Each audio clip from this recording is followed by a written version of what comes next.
আসসালামু আলাইকুম। আশা করি যে যেখান থেকে আমার ভিডিওটি দেখছেন সবাই খুব ভালো আছেন। আলহামদুলিল্লাহ আমরাও খুব ভালো আছি। দেখুন আজ আপনাদের সামনে নিয়ে হাজির হয়েছি একটি মাছের রেসিপি।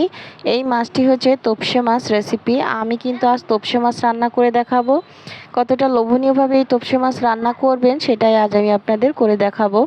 এটা কিন্তু খেতে অসম্ভব মজা হয়ে থাকে। যারা খেয়েছেন তারা তো জানেন, আর যারা না খেয়েছেন অবশ্যই কমেন্টের মাধ্যমে জানাবেন।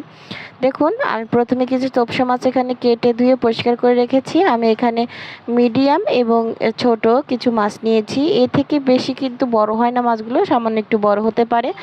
দেখুন আমি এখানে 500 গ্রামের মতো মাছ নিয়েছি। আমাদের এইখানে এটাকে তোপসে মাছ বলা হয়। আপনাদের ওখানে কি বলে কেউ যদি জানেন অবশ্যই কমেন্টের মধ্যে জানাতে পারেন। এখানে আমি দিয়ে দেবো কিছু কাঁচামরিচের ফালি, বেশ কিছুটা দিয়ে দেবো পেঁয়াজ কুচি। আমি এই মাছটা টমেটো এবং আলু দিয়ে রান্না করব। আমি এখানে একটা আলু এবং বড় সাইজের একটা টমেটো কেটে রেখেছিলাম। আমি এখানে এটাও দিয়ে দিচ্ছি। আমি এখানে আলু দিয়ে রান্না করেছি। আপনারা যদি চান তাহলে কিন্তু আলুর পরিবর্তে টমেটো বেগুন দিয়েও রান্নাটা করতে পারেন, তাহলে কিন্তু খেতে ভালো লাগবে।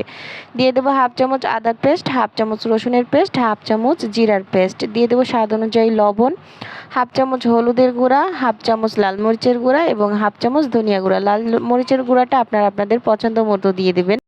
এটা একটু কালারটা ভালো আসবে এর জন্য আমি দিয়ে দিয়েছি। দিয়ে দেবো 3 টেবিল চামচ সয়াবিন তেল। আমি এখানে রান্নাটা আজকে সয়াবিন তেলেই করব, সাদা তেলে। আপনারা চাইলে কিন্তু সরিষার তেলেও রান্নাটা করতে পারবেন, তাহলে কিন্তু খেতে খুবই ভালো লাগবে। এবারে আমি একটুখানি মাছটা ভালো করে হাত দিয়ে ডলে ডলে মেখে নিব। আমি মাছটা মাখিয়ে রান্না করছি। এই মাছটা কিন্তু আসলে খুবই নরম। এই মাছটা আমি মাখিয়ে রান্না করছি। আপনারা যদি চান তাহলে কিন্তু ভেজেও রান্না করতে পারবেন। সবথেকে ভালো হয় এটা মেখে রান্না করলে। মেখে রান্না করলে এই মাছের টেস্টটা খুব ভালো আসে। অবশ্যই একটু ধৈর্য ধরে হাত দিয়ে মেখে নিতে হবে। যতটা ভালো আপনি এখানে মাখবেন ততটাই কিন্তু আপনার তরকারিটা টেস্টি হবে। এই পর্যায়ে যারা যারা এখনও আমার ভিডিওটি কন্টিনিউ করছেন, এখনও যারা একটা লাইক দেননি অবশ্যই একটা লাইক করে দেবেন প্লিজ। আপনারা অনেকেই আছেন লাইক করতে ভুলে যান, প্লিজ এখন একটি লাইক করে দিবেন।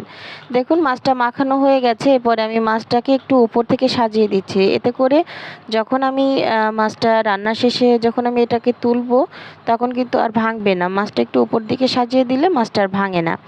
এবারে আমি এখানে হাত দিয়ে কিছুটা পানি দিয়ে দিব। খুব বেশি পানি দেওয়ার দরকার নেই, মিডিয়াম পরিমাণ মতো পানি দিয়ে দিলেই হবে। এবারে আমি ঢাকনাটা দিয়ে এখানে চুলাটা অন করে দিচ্ছি। দেখুন আমি তো কিন্তু মিডিয়াম হিটে এখানে রান্নাটা করছি। 5-7 মিনিট পরেই কিন্তু এখানে বলক চলে এসেছে এবং টমেটোটাও কিন্তু সেদ্ধ হয়ে গেছে। যেহেতু এখন শীতের দিনে টমেটো খুব দ্রুতই সেদ্ধ হয়ে যায়। আমি একটু মাছটাকে নেড়ে দিচ্ছি। আমি খুন্তি দিয়ে নাড়লাম না, একটুখানি নেড়ে দিলাম। এবারে এখানে দিয়ে দেবো ধনিয়া পাতা। ছোটো মাছে অবশ্যই ধনিয়া পাতাটা দিবেন। ছোটো মাছে ধনিয়া পাতাটা দিলে টেস্টটা খুব ভালো আসে, খুব সুন্দর একটা ফ্লেভারও আসে। এবারে ঢাকনা দিয়ে আমি আরও 5-7 মিনিট এটাকে রান্না করে নিব। এই মাছটা কিন্তু খুব দ্রুতই হয়ে যায়, সময় খুব কম লাগে। দেখুন আমি আবারও একটু ঝাঁকিয়ে নিলাম। এবারে আমি এখানে আবারও ঢাকনা দিয়ে কিছুটা সময় দমে রেখে আমি আপনাদের পরিবেশন করে দেখাচ্ছি। দেখুন 2 মিনিট পরে আমার এখানে কিন্তু তেলটা পুরোপুরি ভেসে উঠেছে। আমি কিন্তু এর থেকে বেশি গ্রেভি কমাবো না।